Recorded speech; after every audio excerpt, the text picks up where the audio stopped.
Good morning, good afternoon, and good evening. I am Joey Francis, your life, love, and relationship coach. Thank you so much for joining me. Perception. Is your perception hindering your dating and relationship potential? Are the things that you think about and believe stopping you or leading you down the wrong path? Now, as you think about that, I'm going to start this off with something that I've obviously thought about.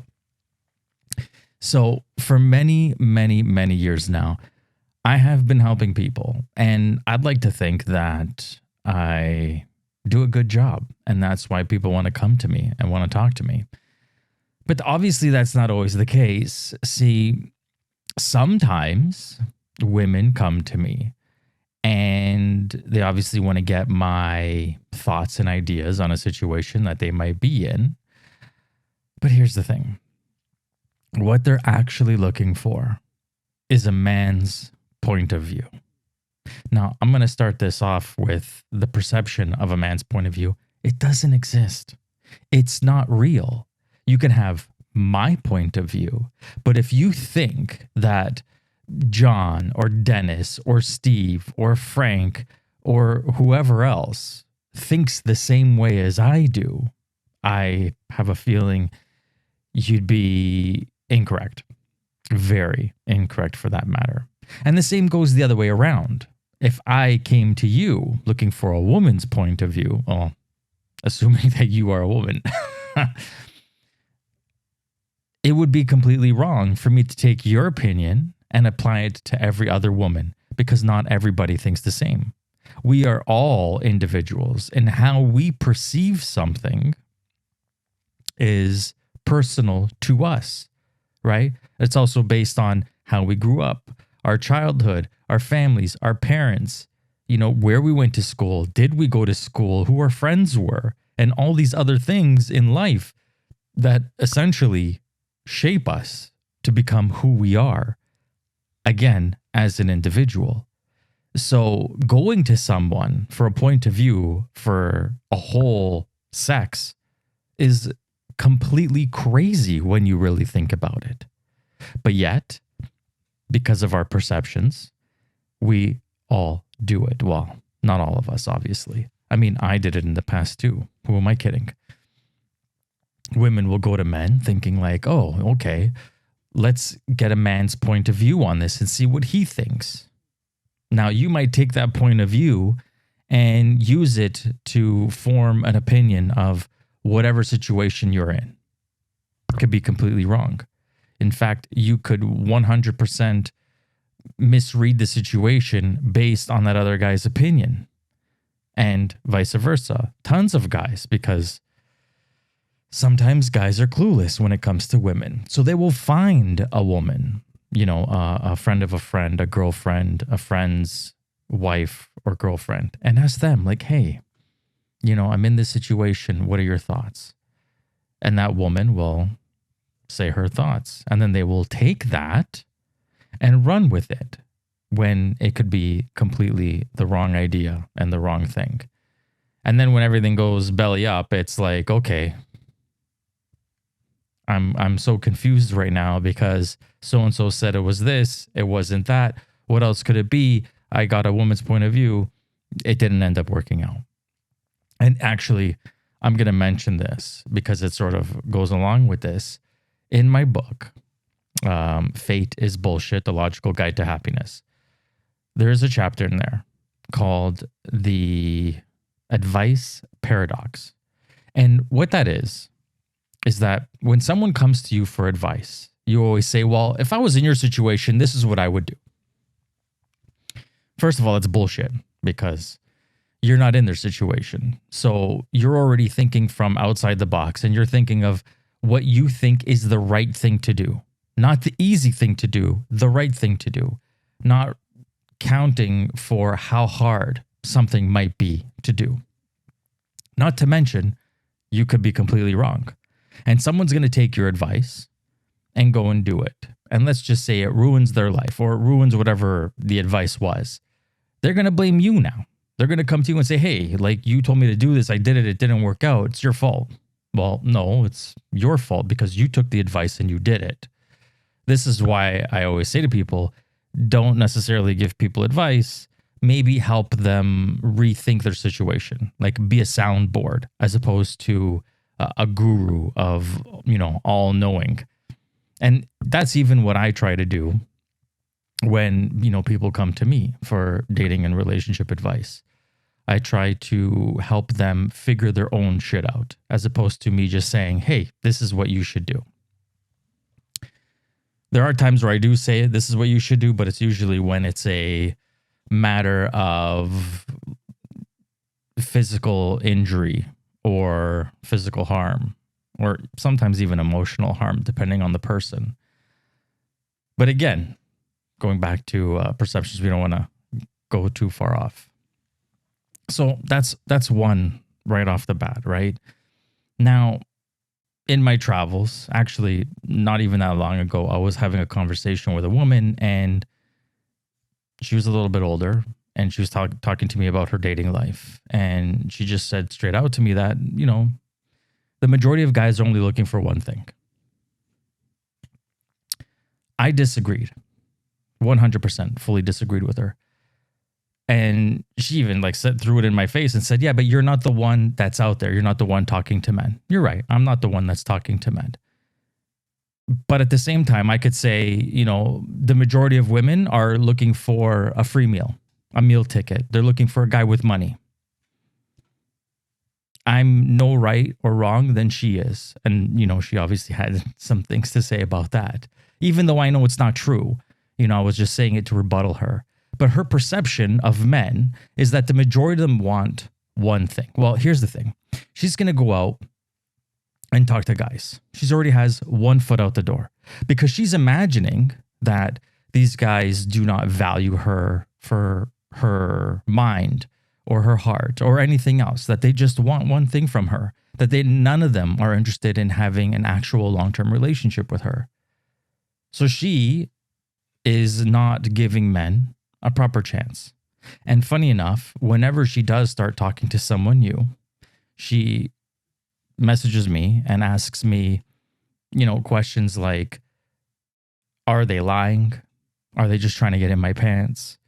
Are they leading me down a path? And it's like, how do I know? I'm not them. I'm not in their head. I can't answer those types of questions. And granted, despite your bias towards men, you've been around, you've dated, you've been single for some time. I'm pretty sure you have an idea of what it's like when a man is literally trying to get into your pants versus trying to actually get to know you, right? And just to go back, to the first handful of episodes that I did, know what you're ready for when it comes to dating and relationships.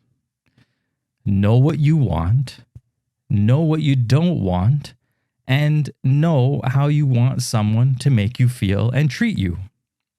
And if you know these things, it's not hard to judge a person and judge what their intentions are. Now, granted, there are people out there that are fantastic actors and can lie to you, but that's going to happen in real life as well as online dating. That's just going to happen.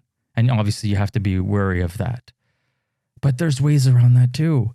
Because if somebody wants to only get you in the sack, even though I'm completely wild tangent again, if somebody wants to get you in the sack, just don't give it up and make them work for it and then see what happens. Because with how easy it is to meet people nowadays, they're not going to put the effort in. So there you go. You've even lessened the chances of someone just trying to get into your pants. There's a tip for you all.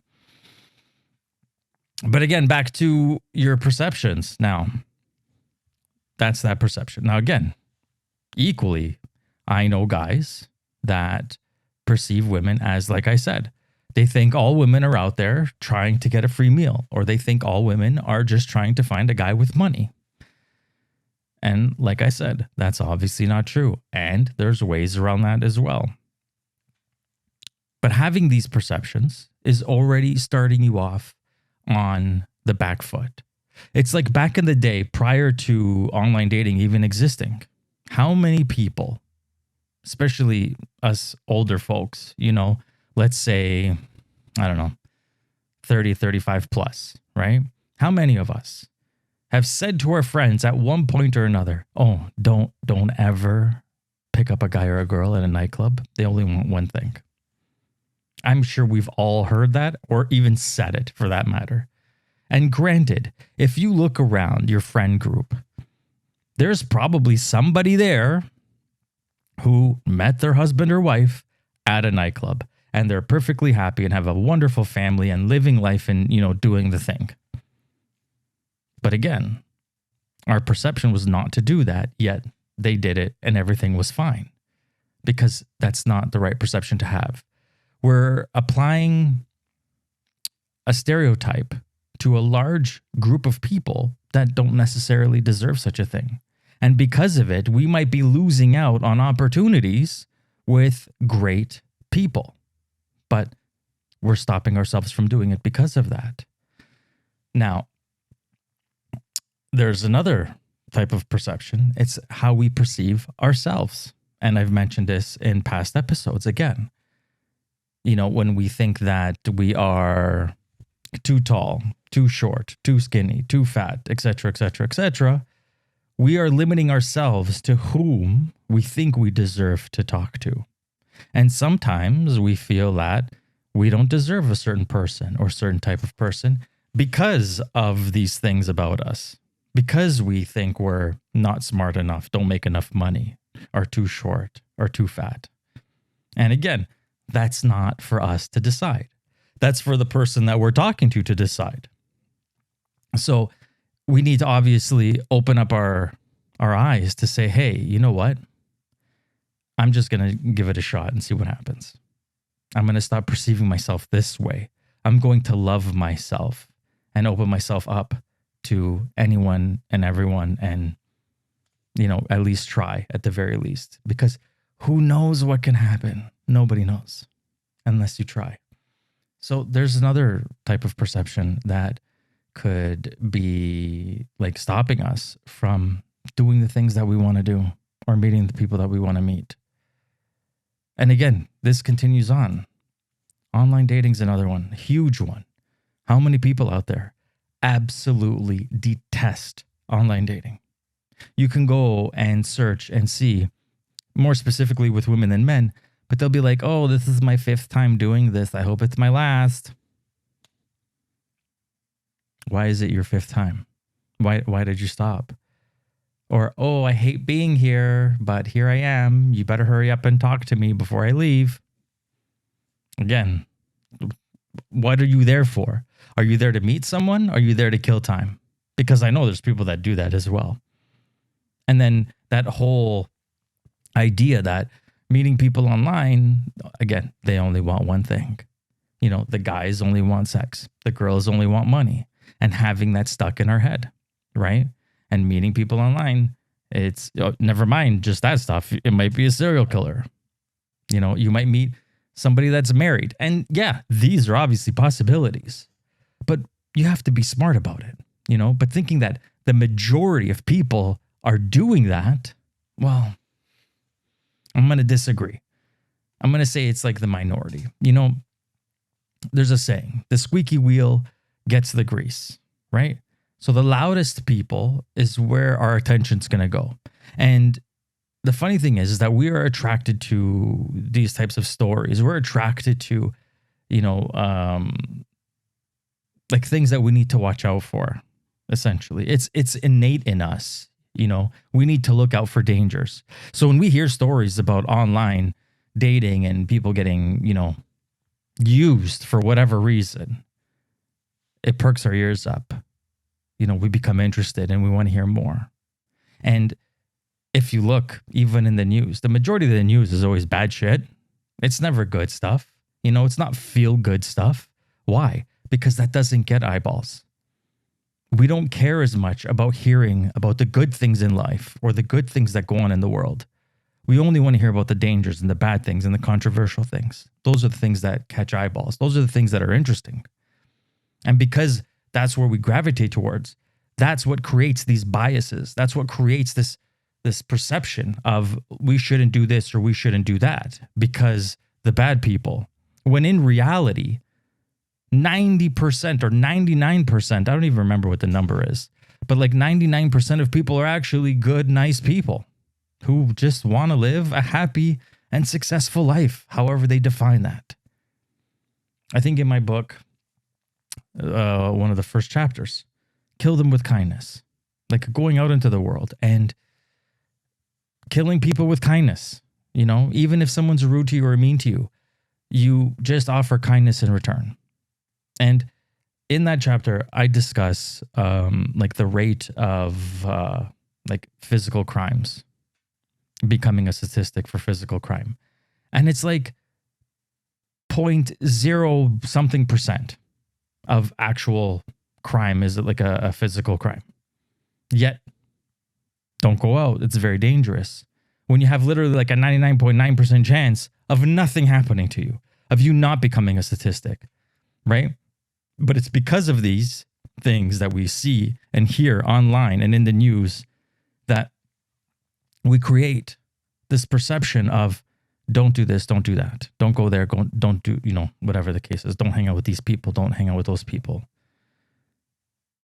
And that's what's stopping us from trying something new, living a fulfilling life, going out with different people, going online and giving it an honest shot.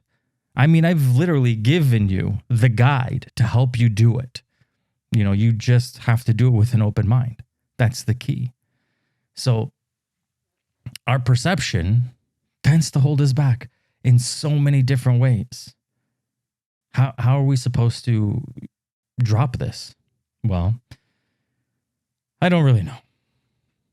I'd say you have to start looking at your life and becoming more self-aware, seeing the things that you're doing.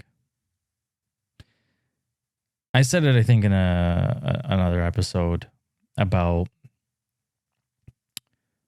sorry, my train of thought. And another episode about, what was I trying to say? You know what? I don't remember. It'll come back to me. Don't worry. I'm going to tell you about another perception. The idea that we have to be with someone, the idea that we have to get married and that we have to have kids and we have to do this and we have to do that. These social pressures, so to speak. I'm going to tell you another story. So there was this girl. She was in her late 20s and her and I were fairly good friends. Now, she would always complain. It is so hard to find somebody. It is so hard to find a guy that, you know, good job, this, that, and the other, loving family, etc., etc., etc. And even though she was in her late 20s, which seems a little bit nuts, she thought that like, oh my God, you know, my shelf life is coming to an end. And it's like, relax, you still have lots of time. But no, she truly felt this. And I think that a lot of women in their late 20s start to feel this, where they want a family. And I get it. It's not something that happens overnight. It takes time. Obviously, you know, you got to get to know someone, find them, love them, get married, have kids, blah, blah, blah, blah, blah. So she ends up meeting a guy. Lovely guy, amazing guy. And they start dating, and they start dating for a good couple of years. Well, one day she calls me and she's like, listen, I heard that he might be asking me to marry him. And I was like, oh my God, that's amazing. Congratulations. That's fantastic. And she's like, no, I mean, it is, but no, I feel like there's something missing. I feel like I just don't know what it is. And I'm like, okay, can you describe the feeling? Like, I get it that there's something missing, but can you describe it any further? Like, how does it feel? And she said to me, you know, when you go on vacation and you get to the airport, you get on the plane, and as the plane starts taking off, you start to feel like you forgot something. And I'm like, yeah, actually, I know exactly what that's like. She's like, that's what it feels like. My relationship with him feels like that. And I said to her, I'm like, listen, you better figure out what that is. And you better figure it out quickly, because if he's planning on, asking you to marry him and you're planning on saying yes, this is something that you're going to have to live with for the rest of your life, so to speak. And she's like, yeah, I know, but I mean, he's so amazing. He's such an amazing guy. Great job, loving me. He does nothing wrong. We have great communication. Like, our lives are just fantastic, but there's just this one thing missing. And it's like, okay, well, all the power to you. That's what I think. You should really take some time and try to figure this out, because if he's not the guy for you and you're merely marrying him based on his resume, I mean, all the power to you, but I don't think that's going to lead a happy life. That might get you the things that you want as to a husband, a family, and kids, but that's not necessarily what's going to make you happy in the long run. Now, years later, we, for the most part, stayed friends. He asked her, to marry. They got married. Years later, obviously, you lose touch with people because life, they get married, have kids, become, less attentive to the single crowd, so to speak. Years later, she calls me. I think it was like 2 or 3 o'clock in the morning. And I'm here like thinking like, oh my God, hey, like, is everything okay? Like, what's going on? Why are you calling me at this time? And she was having like this existential crisis of, I got married to him. I had the kids. That feeling came back.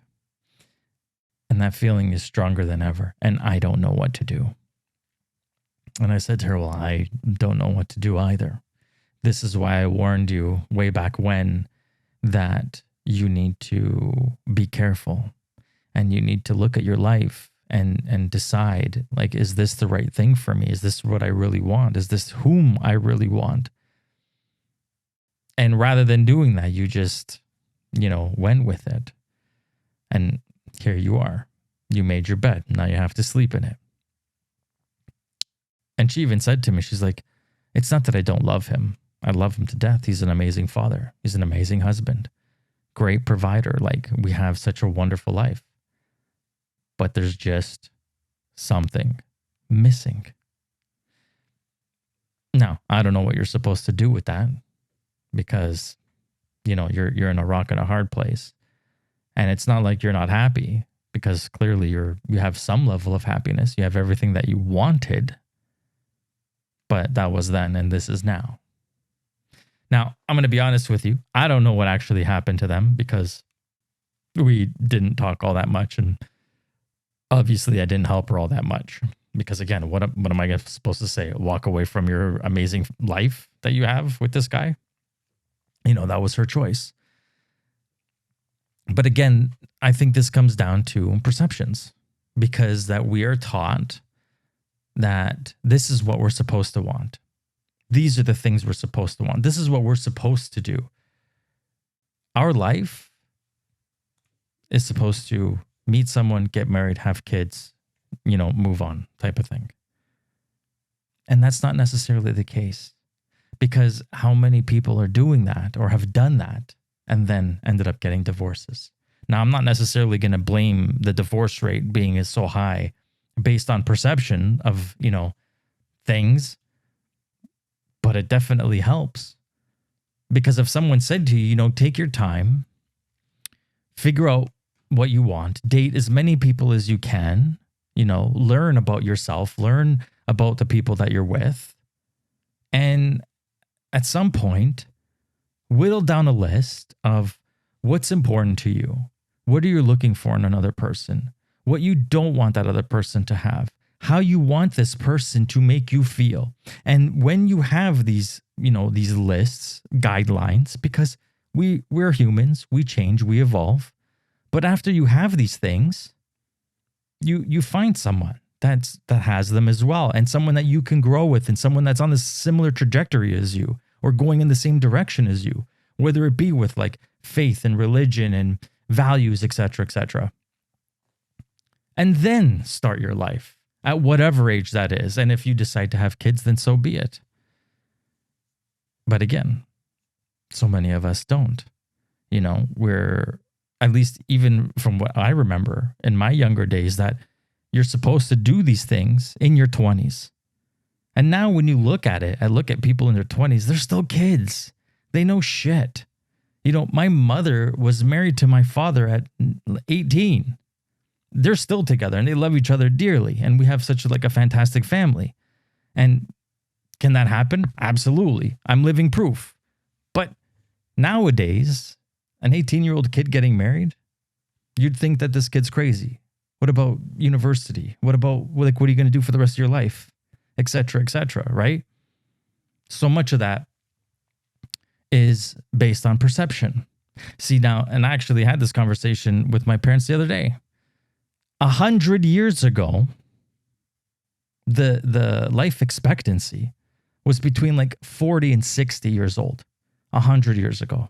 And now it's essentially doubled-ish, kind of, because the life expectancy is around 80. And you have to understand, too, that that's the average. So that's including people that die younger for, cancer and other diseases. So in reality, if you make it to an older age, chances are you're living way past 80.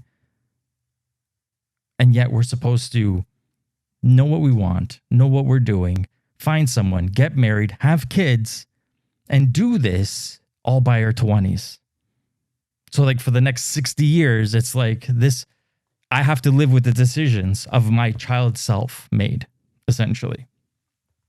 Does that make sense? No, but that, again, it's based on perception. It's based on the way we see the world. It's based on the way we see life. So maybe it's time for us to stop stereotyping things and stereotyping people. Maybe it's time that we start opening up our minds and saying, hey, you know what? I never thought I would try this before. Let me try this now. And if it's something that you're interested in doing, you don't even need to take massive steps. Take small steps. Think about something that you've never tried before and you would never try. You've perceived it as something that you would not be interested in, something that you're not in, wouldn't want to do, and go try it. Whether it be food, type of cuisine from a type of country, a country, or an activity, something that you thought that you would never like, so you didn't do. Maybe it's fun. Maybe you'll enjoy it. And work your way up.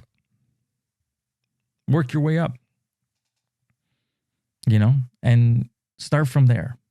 And maybe eventually you get to the places of, understanding that each and every one of us is an individual. And you can't really perceive something about a person until you actually get to know them. So maybe get to know them first. That's it. That's all. I don't really have anything else to say about that. I don't think, at least. I hope you enjoyed this. I hope this provided you with some sort of insight into life. And was there more? I think there was more. No, that's pretty much it. You know what? Love yourself and go out into the world with an open mind and give things a shot. You never know. You might actually like it. Till next time.